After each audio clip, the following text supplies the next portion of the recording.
शहर के न्यू रानी बाग में उस वक्त दहशत फैल गई जब एक तेंदुआ यहां घुस आया। यहां बने एक फार्म हाउस में तेंदुआ देखने के बाद लोग डर से सहम गए। वन विभाग की टीम के भी तेंदुए को पकड़ने में पसीने छूट गए, लेकिन तेंदुआ हाथ नहीं आया। वहीं तेंदुए के नहीं पकड़ाए जाने से रहवासियों में खौफ ज़दा है। देखिए खास रिपोर्ट। न्यू रानी बाग में तेंदुए की दहशत। तेंदुए को पकड़ने में छूटे वन विभाग के पसीने। तेंदुआ पकड़ने में नाकाम रही वन विभाग की टीम। रहवासियों में है खौफ का माहौल। जी हां, शहर के खंडवा रोड स्थित न्यू रानी बाग में स्थित एक फार्म हाउस में तेंदुआ घुस आया। यहां खेल रहे बच्चों ने देखा तो फार्म हाउस के कर्मचारियों को तेंदुए का पता चला। सूचना पर वन विभाग का अमला व जू प्रभारी डॉक्टर उत्तम यादव हाथों में डॉट गन लेकर तेंदुए को पकड़ने पहुंचे, मगर तेंदुआ इतना फुर्तीला था कि उसे पकड़ने में वन विभाग के पसीने छूट गए। इस आपाधापी में तेंदुआ फार्म हाउस की करीब 8 फीट ऊंची दीवार फांदकर गेहूं के खेत में जा छुपा। नजारा ये था कि वन विभाग के कर्मचारी पेड़ों पर चढ़कर तो कभी गेहूं के खेतों में उसकी तलाशी करते रहे, मगर तेंदुआ यहां से वहां भागता रहा। घंटों मशक्कत के बाद भी तेंदुआ वन विभाग के हाथ नहीं आया। अंधेरा होने से रेस्क्यू ऑपरेशन को रोक दिया गया। देखा जाए तो तेंदुए के नहीं पकड़ाने से रहवासियों की रात खौफ में बीतेगी।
देखिए, थोड़ा सा दिक्कत वाला इशू ये भी था कि ये जिस गेहूं के खेत में घुसा है वो गेहूं काफ़ी बड़ा है, और गेहूं बड़ा होने के कारण हम लोग टारगेट पे ले भी रहे थे, लेकिन टारगेट पे आ नहीं रहा था। गेहूं बड़ा होने के कारण बीच में ऑब्स्ट्रक्शन काफ़ी आ रहे थे उसमें। इस कारण लगातार 4 बार हमारे टारगेट पे आए, लेकिन चारों बार अनफॉर्चुनेटली वो गेहूँ बड़ा होने के कारण डाट उसको हम लोग कर नहीं पाए। और जिस लोकेशन पे था वो लगातार अपनी लोकेशन भी बदल रहा था। पहली लोकेशन जहाँ हमें मिली थी वहाँ पर हम लोगों ने छत के ऊपर से टारगेट करने की कोशिश की थी, लेकिन जो पाम ट्री के पौधे बहुत सारे घने थे, उसमें से कहीं उसकी विजिबिलिटी बहुत पुअर थी, बहुत कम थी। हमने किसी तरह से डंडे से गन की बैरल से उसको हटाने की कोशिश की, लेकिन जैसे ही आहट आई तुरंत वहाँ से अटैक करते हुए दूसरी तरफ निकल गया और गेहूँ के खेत में गया। तो अभी गेहूं के खेत में है वो अभी, और जिस तरह से उसका मूवमेंट है और जिस तरह से उसकी हरकत अभी नोटिस में, उससे लगता है कि कहीं ना कहीं उसके साथ फिजिकल प्रॉब्लम है, या तो कोई इंजरी भी हो सकती है उसको, या कोई सिकनेस हो सकती है उसको, या डिहाइड्रेशन भी हो सकता है उसको। और कहीं ना कहीं इस तरह की दिक्कत है जब भी इसी एरिया में लगातार मूवमेंट कर रहा है। चूँकि अंधेरा हो गया, शाम हो गई, अब उसको थोड़ा सा लोकेट करना हम लोगों के लिए भी प्रॉब्लमेटिक हो रहा है। हमारी वन विभाग की टीम भी अभी रेस्क्यू ऑपरेशन को होल्ड पे रख दिया है। अब देखते कल जो भी फिर CCF साहब DO साहब तय करेंगे किस तरह की लाइन ऑफ एक्शन रहेगी, उसको कैप्चर करने की, उस हिसाब से कार्रवाई की जाएगी। तो रात भर सर ये ऑपरेशन जारी नहीं, रहेगा? रात का भी हम लोगों ने उसके लिए इंतजाम किया है। अभी हम लोग ट्रैप केज लगा रहे हैं, ट्रैप केज लगा के उसमें हम लोग एक जिस तरह का हमारी जो प्रोसीजर रहता है सेफ साइड में हम लोग एक बकरी का बच्चा उसमें रखेंगे ताकि वो भी सेफ रहे, आवाज़ करता रहे, उससे अट्रैक्ट होकर एनिमल अंदर आ जाए। तो ये अभी हम लोग एक उसको जो नेचुरल जो हम लोग फॉरेस्ट डिपार्टमेंट और हम लोग जो रेस्क्यू ऑपरेशन में जनरली ट्रैप केज लगाने के दौरान करते हैं वही व्यवस्था भी करेंगे। हो सकता है भूखा होने की वजह से वो ट्रैप केज में आके ट्रैप हो जाए। तो रात की जो कार्रवाई रहेगी उसमें हमारा एक ये पार्ट रहेगा, फिर सुबह की लाइनअप हम लोग सुबह की तय करेंगे। सर, वन विभाग के पास पर्याप्त संसाधन की कमी है क्या? नहीं, संसाधन तो गन उनके पास भी गन या प्रशिक्षण की कमी है, ट्रेनिंग?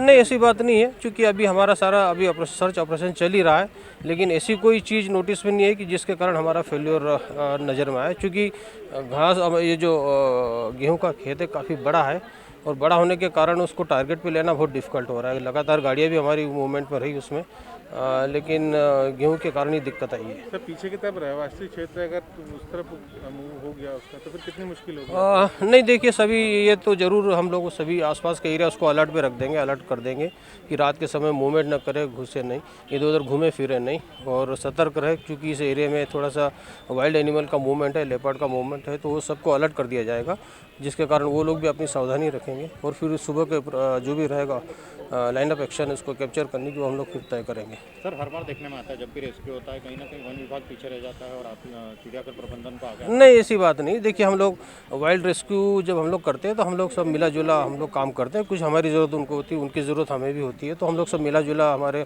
जो लाइन ऑफ एक्शन रहती है और म्यूचुअल अंडरस्टैंडिंग से ही सब सारे काम होते हैं। इधर फार्म हाउस पर काम करने वाले धूम सिंह ने कहा कि वे लोग सुबह से यहाँ काम कर रहे थे। झूले पर खेल रहे बच्चों ने बताया तो जाकर देखा तो वहां तेंदुआ झाड़ियों में सोते हुए दिखा, जिसके बाद वन विभाग की टीम को सूचना दी। तेंदुए को देख डर लगा तो वापस आ गए। संभावना है कि वो रात में यहाँ आया होगा। नहीं, हम तो थोड़ा इधर खाना खाने 1 बजे खाना खाने आ गए थे। तो थोड़ी देर में वो बच्चे झूला झूल रहे थे वहाँ पे, तो बच्चे ने देखा। फिर हमने जाके पास में देखा तो हकीकत सोया वहीं। फिर किसको सूचना कैसे करी? वन विभाग की टीम को सूचना करी। आपने करी कि नहीं, चौकीदार ने करी। अच्छा, पर देखा आपने? देखा। क्या देखने के बाद मतलब वो कुछ हलचल कर रहा है? नहीं, हलचल बस आंखें निकल रहे थे, देख रहा, हमको देखा था उन्होंने। हाँ, देख लिया था तो डर लगा? डर लगा ना, वापस आ गए यहाँ से। तो कब आया होगा ऐसा, कुछ ऐसा लग रहा है? नहीं, इतना तो कुछ एहसास नहीं है। रात में आया होगा, दिन में तो सुबह से तो यहीं रहते हम। सबसे पहले सबसे छोटे रोहित पांडे ने देखा, वो खेल रहा था। उसके बाद में वो वहाँ से भागते हुए आया कि अंकल अंकल कुछ चीज़ है बड़ी। तो मैं गया, कोई बिल्ली से ये नेवला वगैरह घूमता रहता, देखने गया तो मैं एकदम पास में जाके देखा तो वही शेरी था। तो इतने में फिर देख के फिर जगह जगह हमने फ़ोन करा। किसको करा पहले? पहले तो हमारे मालिक को करा, उसके बाद में फिर हमने वन विभाग वालों को करा, फिर 101 नंबर लगाया, पुलिस वालों को करा। इतने में फिर पूरी ये पब्लिक आ गई। उस समय डर था? मेरा उस समय डर लगा था जब देखा आपने? नहीं, देखा उसके बाद डर लगा। हाँ। पहले नहीं, पहले तो डर ही नहीं था कि कोई ये जानवर यहाँ आ जाए ऐसा। हाँ। इससे पहले भी कभी आया? इतना बड़ा है फार्म हाउस तो? नहीं, कभी नहीं देखा हमने, कभी भी नहीं। दूसरे जानवर आते होंगे ऐसे? हाँ, नेवला है या बिल्ली वगैरह यही रहते हैं, बाकी ऐसी चीज़ें आज तक नहीं आई, पहली बार ही आया ये। प्रयास करें वहाँ, कहाँ बैठा हुआ था वो पहले? पहले अंदर कमरे के पास में ही बैठा था साहब के, वहीं पे। बच्चे थे? बच्चे मतलब उसने हमला नहीं किया? नहीं, कुछ भी नहीं करा, देखते रहे। हमने भी आराम से देखा, ऐसा दूर से भी नहीं देखा, पास से देख के। उसके बाद मैं समझ गया कि यार ये ख़तरनाक है, अपन फिर धीरे से हम निकल के आ गए। उसके बाद में सब दूर हमने फ़ोन वगैरह भागा। फिर ये आया नहीं वन विभाग वाले ने, उन्होंने भगाया। उन्होंने भगाया कि रेस्क्यू करने के लिए करा, लेकिन अब भाग गया उनसे। तो आके ये खेत में अभी तक नहीं पकड़ा। यहाँ से 1 बजे की बात थे, 2 बजे से अभी तक पकड़ में नहीं आया वो जो लेपर्ड को देखा था, क्या कर रहा था वो वहाँ पर सो रहा था। हाँ? तो मैं वहाँ यहाँ से जा रहा था इधर आने के लिए, तो उधर चिड़िया चिल्ला रही थी। अच्छा। तो मुझे लगा वहाँ चिड़िया घोंसला बना रही है। तो मैं वहाँ गया देखने। तो पहले तो मुझे कुछ अच्छे से नहीं दिखा, तो फिर मैंने जब भागा फिर दूसरी बार देखा तो लेपर्ड था। तो फिर मैंने अंकल जी को बुलाया। हाँ, तो फिर अंकल जी को बुलाया, तो अंकल जी ने देखा, तो फिर हम डर गए थे, तो फिर हम भाग गए। उस समय उसने कुछ नहीं, कुछ भी नहीं, काटने वाटने की कोशिश नहीं कुछ भी नहीं करी, बैठा था चुपचाप, यानी बिल्कुल शांत था। शांत था। उसके पास तक गया था, उसने कुछ नहीं करा। बहरहाल देखा जाए तो घंटों मशक्कत के बाद भी वन विभाग की टीम तेंदुए को पकड़ने में नाकाम रही। एमपी न्यूज के लिए इंदौर से धर्मेंद्र यादव की रिपोर्ट।